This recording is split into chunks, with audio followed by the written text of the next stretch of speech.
There is a covenant, an unspoken social contract, that underpins the very fabric of any free and functioning society. It is a fundamental, almost sacred agreement we make, often without conscious thought, with the institutions that govern and protect us. We place our trust in them, a trust that is earned in the daylight of public accountability, and is expected to hold fast in the deepest darkness of national crisis. We trust that the physician's ancient oath to first do no harm is an inviolable principle, a bedrock of medical ethics. We trust that the universities we send our children to are sanctuaries of enlightenment and higher learning, not clandestine laboratories of human exploitation. And on the highest, most consequential level of this covenant, we trust that the government, an entity established to protect its citizens and uphold the rule of law, will not secretly, systematically, and deliberately turn on those very citizens. We trust that it will not come to view them as mere instruments, as disposable pawns, as human lab rats in a grand and terrifying game of geopolitical chess. We trust, perhaps with a faith that borders on naivety, that there are lines of morality, of ethics, of basic human decency, that will never, under any conceivable circumstances, be crossed. Tonight, our journey is into a part of history that does not just cross those lines. It incinerates them. It is a story that was born in the paranoid, feverish crucible of the Cold War, but its dark, insidious tendrils reached into the quiet, sterile halls of public hospitals, the bustling, idealistic campuses of the nation's most prestigious universities, and the shadowy, anonymous backrooms of major cities across North America. It is the story of a powerful government agency so utterly consumed by fear, so blindly and arrogantly convinced of its own righteousness, that it willfully cast aside every moral, ethical, and legal boundary in its obsessive, single-minded, and decades-long pursuit of the ultimate weapon, the absolute control of the human mind itself. This is not a work of speculative fiction. This is not a conspiracy theory whispered on the fringes of the internet. As unbelievable, as surreal, as profoundly monstrous as the details you are about to hear may sound, this is a documented, historical fact, a dark and deeply disturbing chapter of modern history that many powerful people fought to keep buried, and would still prefer we forget. This is the story of a government conspiracy so vast in its scope and so depraved in its methods that its full horrific truth may never be fully known. This is the story of a program of systematic, illegal human experimentation on an unimaginable and horrifying scale. This is the story of Project MKUltra. Part 1: The Genesis of Fear. Our journey into this heart of darkness begins not in the 1950s, but in the smoldering ashes of the Second World War. The world that emerged from that unprecedented global conflict was a fractured one. A world cleaved neatly in two and divided by what Winston Churchill would famously, and chillingly, call an Iron Curtain. On one side stood the United States and its Western allies, the self-proclaimed champions of democracy and capitalism. On the other, the Soviet Union and its sprawling bloc of communist satellite states, a monolithic and menacing empire. This was the dawn of the Cold War, a new and terrifying kind of conflict. It was not a war of open combat between the two superpowers, for the advent of the atomic bomb, demonstrated with horrific finality over Hiroshima and Nagasaki, had made such a conflict mutually, apocalyptically suicidal. Instead, this new war would be fought in the shadows. It would be a war of spies and counterspies, of propaganda and disinformation, of political assassinations and proxy wars fought in distant lands. And at its core, it was a terrifying, relentless technological arms race. The nuclear bomb had proven that humanity now possessed the means of its own annihilation, and this pervasive existential dread poisoned the well of international relations, creating a climate of extreme and perpetual paranoia. But even before the first Soviet atomic bomb was detonated in 1949, another kind of horror from the Second World War was capturing the attention of American intelligence. As the Allied forces liberated Europe, they uncovered the full systematic barbarity of the Nazi regime. The Nuremberg trials laid bare not just the mechanics of the Holocaust, but also the shocking extent of Nazi medical experimentation. Doctors, men who had sworn the Hippocratic Oath, had committed unspeakable atrocities in the name of science and national security. They had subjected concentration camp prisoners to freezing experiments, high-altitude tests, poison injections, and horrific surgical procedures, all meticulously documented. While the world reacted with horror, a certain segment of the American military and intelligence community reacted with a cold, pragmatic interest. Here was a vast dataset on the limits of human endurance, on the effects of trauma and drugs, collected without the inconvenient constraints of ethics or consent. This cold calculus led to one of the first great moral compromises of the post-war era: Operation Paperclip. In a top-secret program, the United States government actively recruited and scrubbed the records of more than 1,600 Nazi scientists, engineers, and technicians, bringing them to America to work on its own military and space programs. Men who had been complicit in, or direct perpetrators of, war crimes were given new identities and prestigious jobs, their pasts whitewashed in the name of gaining a strategic edge over the Soviets. This act set a dangerous precedent, that in the fight against communism the ends could and often would justify the most morally repugnant means. The willingness to embrace the science of monsters was the first step on the road to becoming monstrous yourself. It was in this climate of existential fear and moral compromise that a new and particularly insidious threat began to obsess the American intelligence establishment. It was a fear not of nuclear bombs, but of something more subtle, more unnerving. The word they used, a word that would come to define an era, was brainwashing. The concept had been introduced to the American public and popularized by a journalist and CIA propaganda operative named Edward Hunter. He had first heard the term Xinao in Mandarin Chinese, literally wash brain, while interviewing Chinese refugees, and he used it to describe the seemingly inexplicable and deeply shocking behavior of American soldiers who had been captured during the newly raging Korean War. These young American GIs, after being held for months in North Korean and Chinese prisoner-of-war camps, were suddenly appearing in grainy propaganda films. They were denouncing their own country, their own families, their own way of life. They confessed, in stilted, robotic-sounding monotones, to fabricated war crimes, most notoriously the use of biological weapons. To the American public watching these broadcasts in their living rooms, and to the military leadership in the Pentagon, this was profoundly horrifying.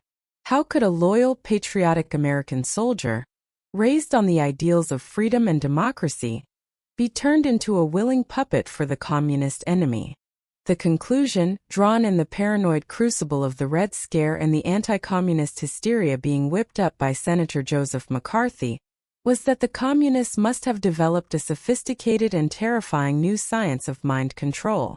They must be using esoteric drugs, advanced hypnotic techniques, or some unknown form of psychological manipulation to erase a person's identity and implant a new one. The simpler and far more likely explanation that these confessions were the result of classic, brutal, and systematic torture, including starvation, prolonged sleep deprivation, solitary confinement, physical beatings, and relentless psychological pressure, was somehow less terrifying to the establishment than the notion of a magic bullet for the soul, a scientific method for capturing a man's mind. The fear was not that our enemies were cruel, but that they were diabolically clever. The newly formed Central Intelligence Agency, the CIA, created in 1947, was America's front line in this global shadow war. And its director, Allen Dulles, a formidable aristocratic and utterly ruthless spymaster who had cut his teeth in the OSS during World War II, was deeply and personally concerned by the brainwashing threat. The public spectacle of captured American agents and military men, seemingly turning against their country, was a profound embarrassment and a grave strategic threat. If the Soviets and the Chinese had a mind control weapon, America needed one too. It was, in his view, a matter of national survival. And the CIA's interest wasn't purely defensive. Dulles and his inner circle saw immense offensive potential. Could a captured Soviet spy be forced to reveal his secrets reliably and completely? Could a troublesome foreign leader be subtly influenced, discredited, or even controlled? Could an ordinary, unsuspecting person with no conscious knowledge of their actions be programmed to carry out a complex task like planting a bug or, in the most extreme scenario, committing an assassination, and then have no memory of the event? These questions were the stuff of pulp thrillers like Richard Condon's The Manchurian Candidate. But in the hushed, smoke-filled corridors of power in Washington, D.C., they were being asked with deadly seriousness. This existential fear, combined with a willingness to explore any and all means necessary, gave birth to the CIA's first official forays into the dark arts of behavioral engineering. On April 20, 1950, the agency launched a top-secret project codenamed Bluebird. Its vaguely worded mandate was to discover a means of conditioning personnel to prevent unauthorized extraction of information, and to investigate the possibility of control of an individual by application of special interrogation techniques. The program was soon renamed, becoming the infamously named Project Artichoke. The name itself is grimly revealing. An artichoke has layers that must be peeled back to get to its heart. The stated goal of Project Artichoke was to find ways to peel back the layers of a human being's consciousness to get to the truth hidden within. The project's official charter was to evaluate and develop any special interrogation methods, and the seemingly innocuous word special was doing a lot of heavy lifting.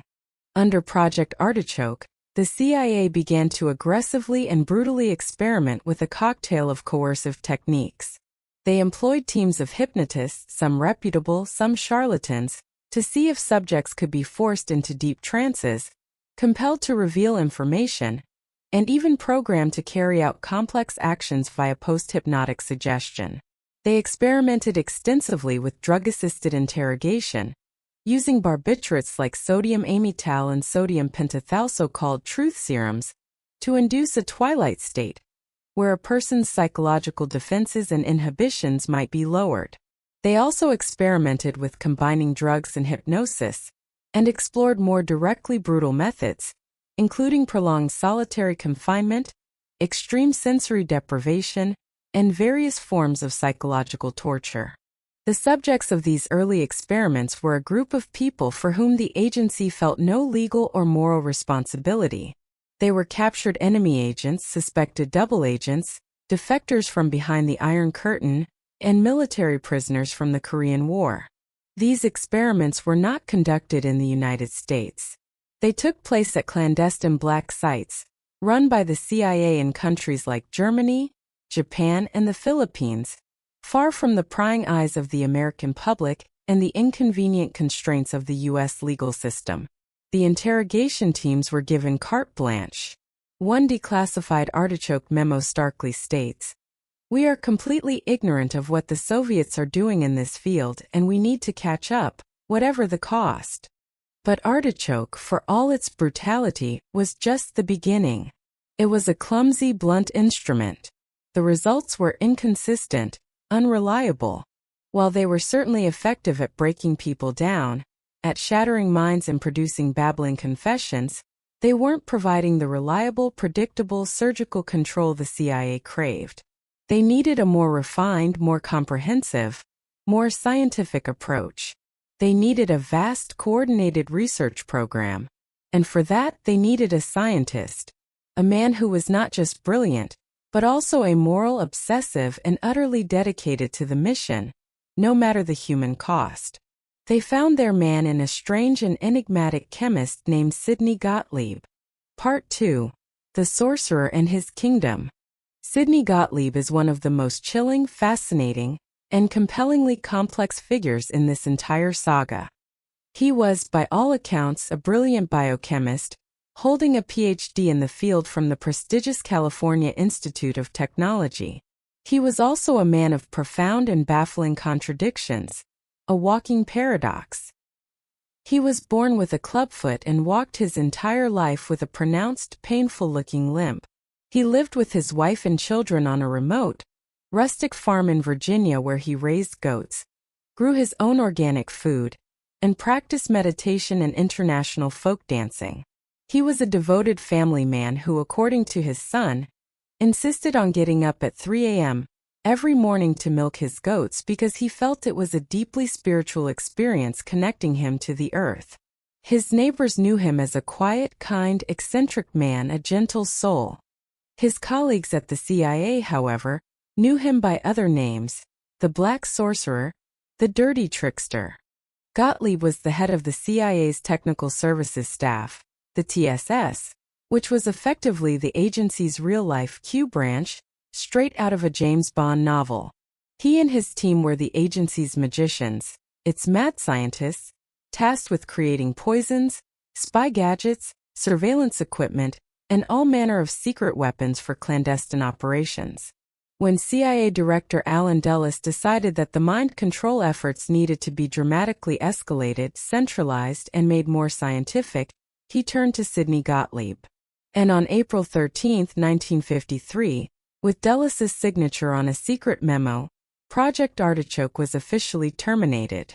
Its assets, its research, and its dark ambitions were folded into a new, far more expansive, better funded, and infinitely more sinister program. It was given the cryptonym MKUltra. The name itself is a piece of dry, bureaucratic intelligence jargon. The MK prefix was a designation used by the CIA to indicate that a project originated from Gottlieb's technical services staff.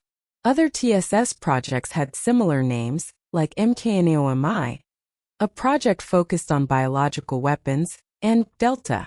The Ultra was a designation of extreme secrecy, a classification inherited from the Allied codebreakers of World War II, who had cracked the German Enigma code. The official goal of MKUltra, as laid out in its founding charter, was clear, unambiguous, and terrifying: to research and develop chemical, biological, and radiological materials capable of being used in clandestine operations to control human behavior. The project's founding memo, declassified decades later, reads like a mad scientist's wish list.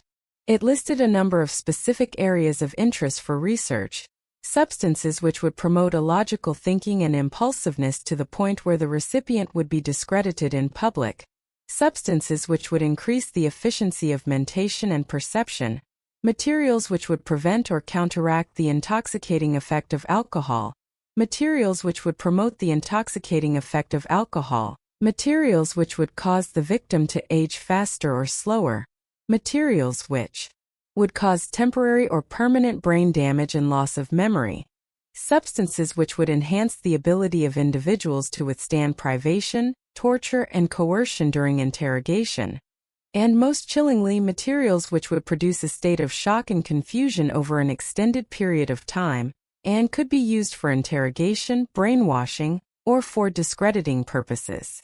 This was, in effect, a license to explore the darkest corners of the human psyche, with a virtually unlimited budget and, crucially, with almost no oversight. The project was so secret that its existence was hidden from most members of Congress, and even from many senior figures within the CIA itself. Sidney Gottlieb was given free rein.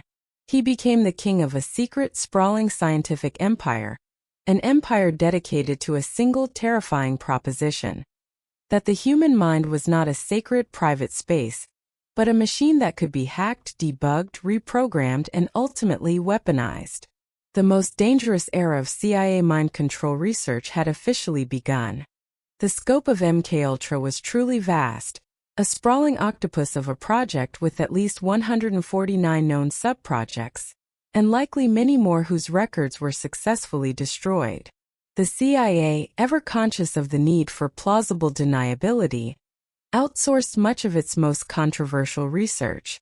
They funneled money, millions of dollars over 2 decades, through a series of innocuous-sounding front organizations and philanthropic foundations.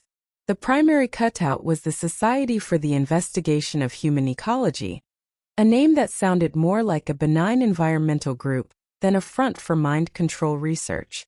Through these fronts, MKUltra funding flowed to 80 separate institutions across the United States and Canada. This list included 44 colleges and universities, 15 research foundations or pharmaceutical companies, 12 hospitals or clinics, and 3 penal institutions. The most prestigious names in American academia became unwitting, and in some deeply disturbing cases, witting partners in this massive program of illegal human experimentation. Harvard, Columbia, Stanford, MIT, Johns Hopkins, the University of Illinois, the University of Rochester. The list reads like a who's who of higher learning. Their reputations, their scientific credibility, and their facilities were all co-opted, lending a veneer of legitimacy to the agency's dirty work. The subjects of these myriad experiments were a tragic and diverse group. At the beginning, the CIA continued to use the same pool of subjects as Project Artichoke: prisoners, defectors, and captured enemy agents. But the project's insatiable need for data and human subjects quickly caused their net to widen. They began to actively target people on the margins of society, people they believed wouldn't be missed, people whose complaints would be easily dismissed if they ever tried to speak out. They preyed on psychiatric patients in mental institutions, seeing them as a captive population with pre-existing conditions that could be manipulated. They preyed on the terminally ill in hospitals, on drug addicts in rehabilitation centers, and on prostitutes in inner cities. But as the project grew in ambition, even that wasn't enough. They needed to know how their techniques would work on normal, healthy, unsuspecting people. And so, they began to experiment on their own, on CIA agents, on military personnel, and ultimately on the general public, unwitting American and Canadian citizens who had no idea they were being used as human guinea pigs in a secret war being waged on their own minds. The methods employed under the sprawling banner of MKUltra were diverse and uniformly horrifying. One of the central pillars of the entire project, the substance that Gottlieb and his team believed was the master key, was the powerful psychedelic drug, lysergic acid diethylamide, better known as LSD-25.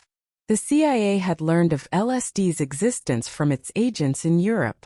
The drug, first synthesized by the brilliant Swiss chemist Albert Hofmann at Sandoz Laboratories in 1938, and whose psychoactive properties he famously discovered by accident in 1943 during his bicycle day trip, was capable of producing profound, reality-shattering psychological changes in infinitesimal doses, mere micrograms. To Sidney Gottlieb, LSD seemed like the holy grail, the agent of chaos that could shatter a person's ego, dissolve their psychological defenses, and perhaps, in that resulting state of extreme vulnerability and confusion, allow a new personality or a new set of commands to be implanted. The CIA, through its front organizations, quickly and secretly bought up the world's entire supply of LSD from Sandoz Laboratories. They cornered the market, and they began to test it, obsessively, recklessly, and with the complete disregard for the consequences, on anyone they could get their hands on. They dosed hundreds of CIA agents and military personnel, both with and without their knowledge. Often, it would be slipped into a colleague's morning coffee as a kind of sick practical joke, to see how it affected their performance and judgment. The results were chaotic, sometimes leading to agents running screaming through the halls of headquarters, or requiring psychiatric hospitalization. This obsession with LSD led to one of the most infamous and sordid of all the MKUltra subprojects, a grotesque little operation codenamed Operation Midnight Climax. In the mid-1950s, the CIA established safe houses in New York City's Greenwich Village and in the Telegraph Hill neighborhood of San Francisco. These were, for all intents and purposes, brothels secretly established, financed, and run by the agency. They were placed under the operational control of a federal narcotics agent named George Hunter White, a shady, larger-than-life character known for his willingness to bend the rules. His declassified journals from the period are a testament to the operation's cynicism. The apartments were decorated with pictures of Paris and prints by the French artist Toulouse-Lautrec, a deliberate attempt to create a slightly surreal, French bordello atmosphere. Crucially, they were equipped with the latest surveillance technology, including one-way mirrors and hidden microphones. Prostitutes who were on the CIA's payroll would lure their clients, their Johns, back to these apartments. Then, either the women themselves or a CIA agent in the next room would covertly slip a dose of LSD into the men's drinks. Then, behind the one-way mirror, George Hunter White and other CIA agents would sit with a martini in hand, and they would watch. They took copious notes on the men's behavior as the powerful psychedelic drug took hold. These were not enemy spies. These were not criminals. These were ordinary American citizen salesmen in town for a conference, tourists, teachers, postal workers, men from every walk of life who were simply looking for a good time. They were drugged without their knowledge. Their most intimate and vulnerable moments were observed and recorded. Their psychological reactions were studied like insects under glass, and then they were sent back out into the night, their minds reeling from a terrifying and inexplicable experience, with no idea what had just been done to them by their own government. The official goal was to study the effects of LSD in a real-world setting, and to see if the drug could be used to elicit secrets or blackmail material during sexual encounters. It was a cynical, dangerous, and completely uncontrolled experiment on an unsuspecting public. Another horrifying front in the CIA's drug experimentation took place at the Addiction Research Center in Lexington, Kentucky. This was a federal prison for drug addicts. Here, under the direction of Dr. Harris Isbell, MKUltra funded a series of experiments that were a clear echo of the Nazi doctors' work. In exchange for their drug of choice, heroin inmates volunteered for Isbell's studies. They were then given a wide array of psychedelic drugs, including LSD, psilocybin, and DMT, to study their effects. In one particularly cruel experiment, a group of 7 African American men were kept on a continuous LSD trip for 77 straight days to see if the drug could be used to break down enemy agents during prolonged interrogation. The subjects suffered from terrifying hallucinations, paranoia, and psychological collapse. Isbell's meticulous notes were sent directly to the CIA. But the drug experiments, as shocking as they were just one facet of this dark enterprise. Perhaps the most monstrous of all the MKUltra-funded research, a program that rivaled the work of Joseph Mengele in its sheer sadism, took place not in a shadowy safe house or a prison, but in a respected, prestigious medical institution, the Allen Memorial Institute at McGill University in Montreal, Canada. The man in charge of this chamber of horrors was a highly esteemed and internationally renowned psychiatrist, Dr. Donald Ewan Cameron. Cameron was, at one point in his career, the president of the American Psychiatric Association, the Canadian Psychiatric Association, and the World Psychiatric Association. He was, by all public measures, a giant in his field, a respected healer. He was also, by the measure of his actions in the sub-project designated MKUltra 68, a monster. Dr. Cameron received tens of thousands of dollars in funding from the CIA's front organization, the Society for the Investigation of Human Ecology, to conduct research into 2 concepts he had pioneered: psychic driving and depatterning. His radical and terrifying theory was that to cure mental illness, you first had to completely and utterly erase the patient's existing personality and memories. You had to wipe the mental and emotional slate clean before you could write a new, healthier script. His patients, who came to him from all over the world for treatment for common and often mild ailments like anxiety, postpartum depression, obsessive-compulsive disorder, or even just marital problems, became the unwitting subjects of a brutal, systematic program of psychological destruction. Cameron's methods were the stuff of nightmares. He would place patients into a chemically induced coma using a cocktail of drugs like Seconal and Veronal, a state they would be kept in for weeks, and in some cases for more than 3 months at a time. While they were unconscious, he would subject them to massive, repeated doses of electroshock therapy, sometimes at 30 to 40 times the normal therapeutic voltage. He called this depatterning. Then came the psychic driving. For 16 to 20 hours a day, 7 days a week, he would play audio tape loops through headphones strapped to their heads or through a small, powerful speaker placed under their pillow.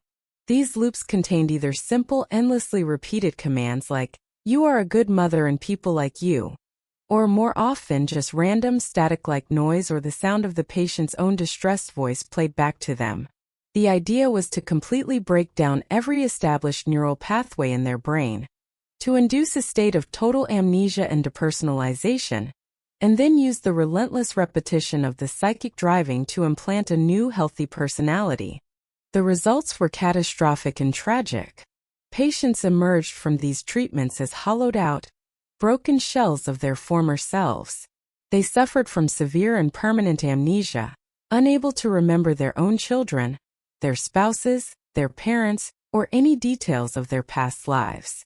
Many were reduced to an infantile state, suffering from incontinence, unable to speak, and having to be retaught how to perform the most basic human functions, like using a toilet, getting dressed, or feeding themselves. They weren't cured. They were psychologically obliterated. For the CIA, Dr. Cameron's horrific work was of immense interest. He was essentially creating blank slates.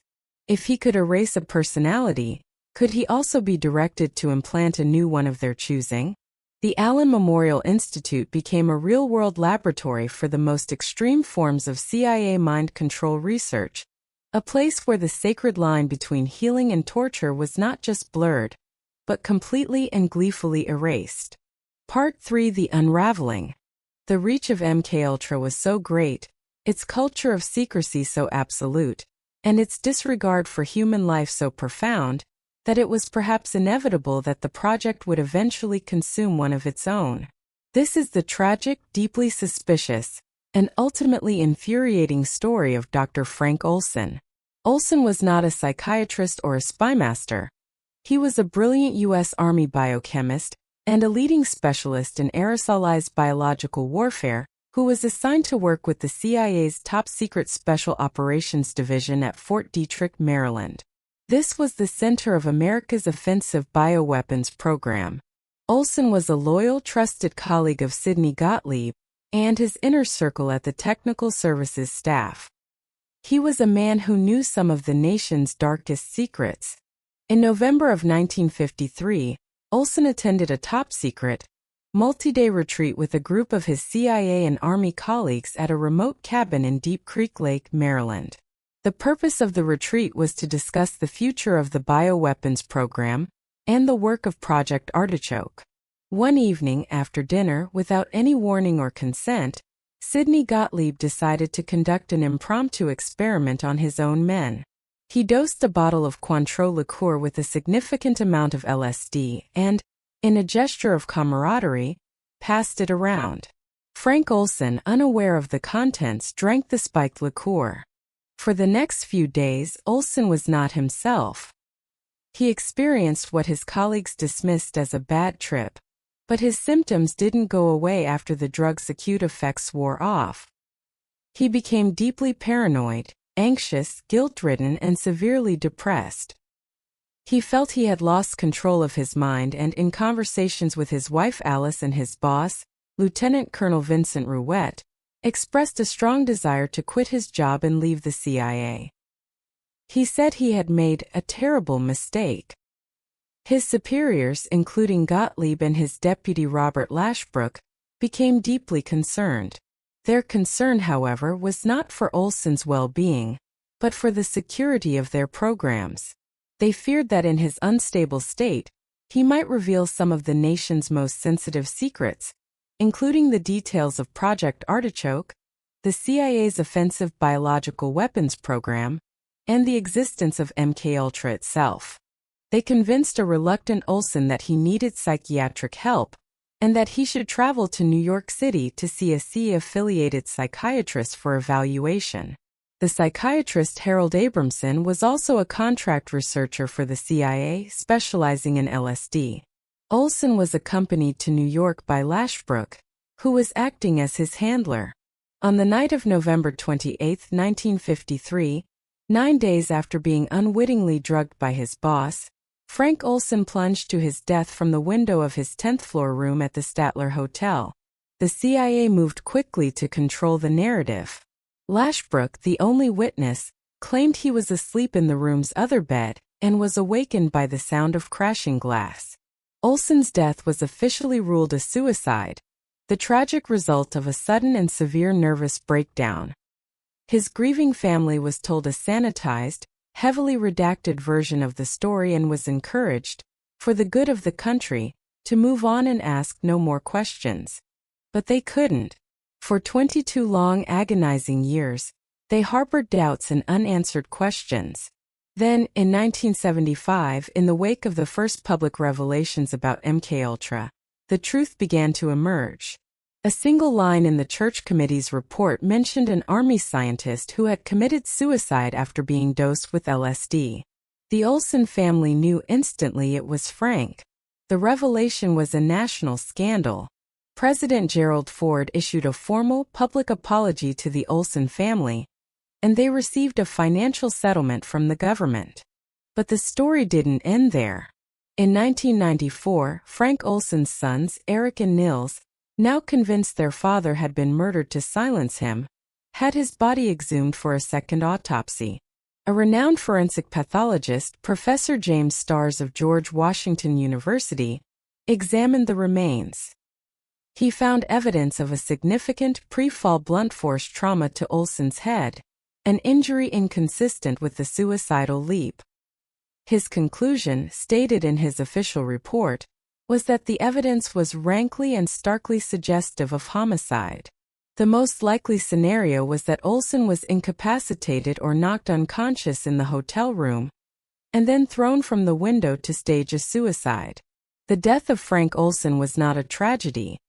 It was, in all likelihood, an extrajudicial killing, a cold-blooded murder carried out to protect the dark secrets of MKUltra. His story stands as a stark and chilling testament to the project's capacity for ultimate, homicidal ruthlessness. So how did this reign of terror, this vast decades-long government conspiracy, finally come to an end? Like many things that fester in the shadows, it was undone by an unexpected ray of sunlight. The political climate of the early 1970s was vastly different from that of the 1950s.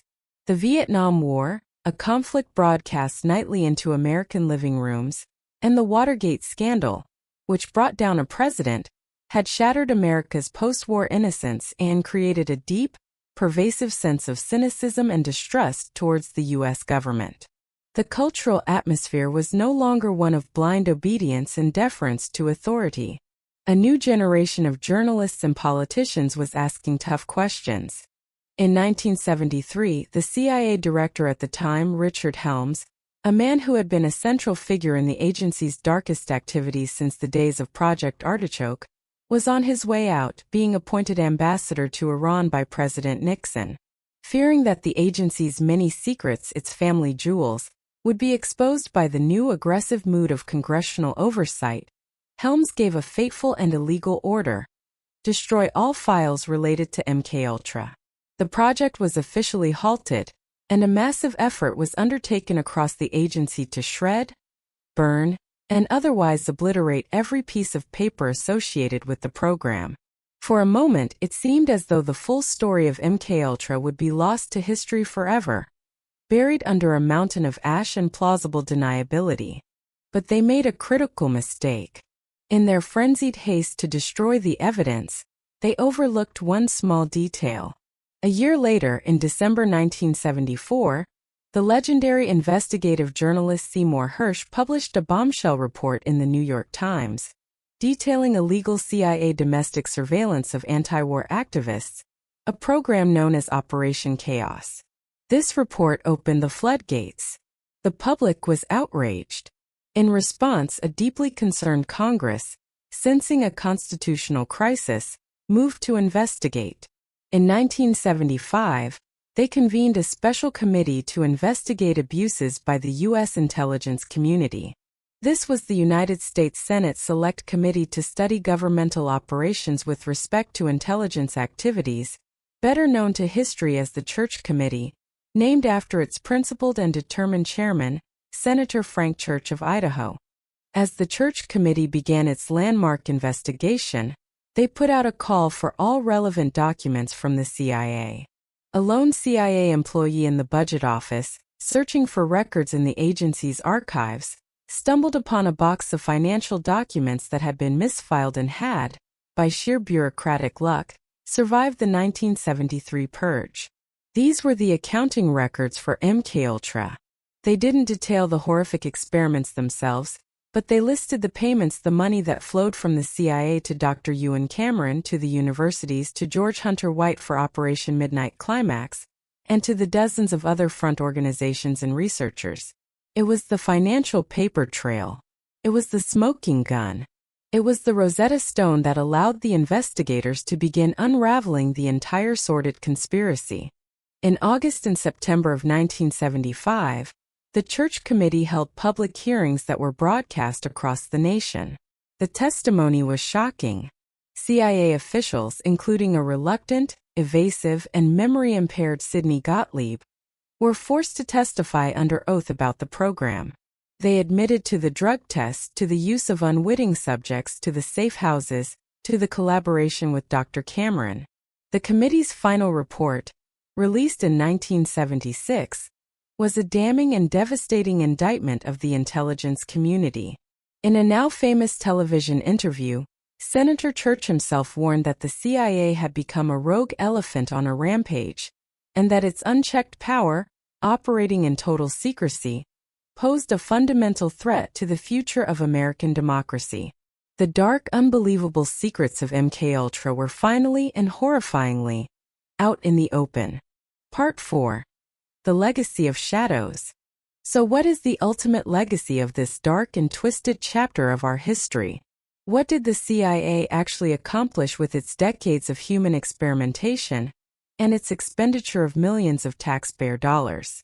The answer, in a stroke of profound and bitter irony, is almost nothing. From a scientific and operational standpoint, the project was a catastrophic failure. They never developed a reliable truth serum. They never perfected hypnosis as a tool of coercion. And they never succeeded in creating their ultimate paranoid prize, the programmable remote-controlled assassin, the real-life Manchurian candidate.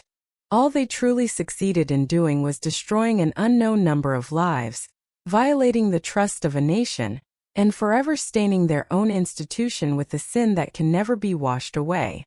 Because Richard Helms ordered the files destroyed, we will never know the true, terrifying scale of MKUltra. We don't know how many people were experimented on. We don't know how many lives were ruined or ended.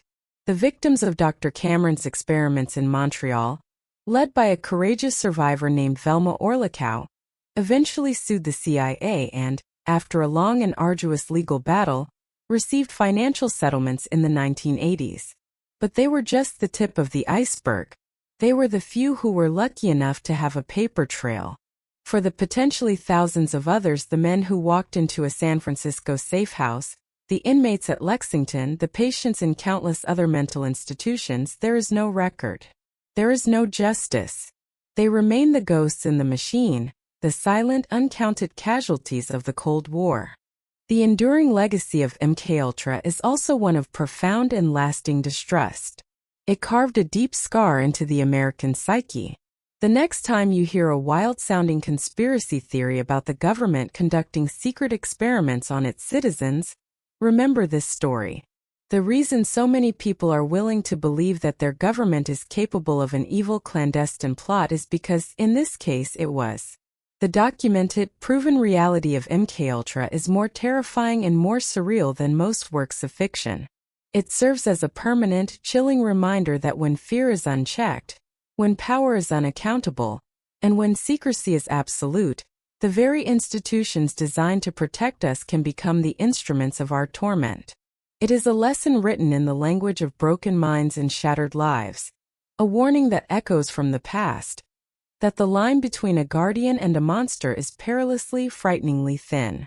The story of MKUltra doesn't just end with the Church Committee's final report or President Ford's executive order banning drug testing on unwitting humans. It lives on in the questions that remain unanswered, in the mysteries hidden within the files that were burned, and in the lives that were forever altered by its touch. It lives on in the ongoing debate about the limits of national security and the price of secrecy. And it asks a fundamental question of us today in our own turbulent and uncertain times. What have we truly learned? Have we built safeguards strong enough to prevent such a rogue elephant from ever rampaging again? And now, I want to turn that final crucial part of this investigation over to you. Having heard the evidence, what part of this deeply disturbing story did you find the most shocking?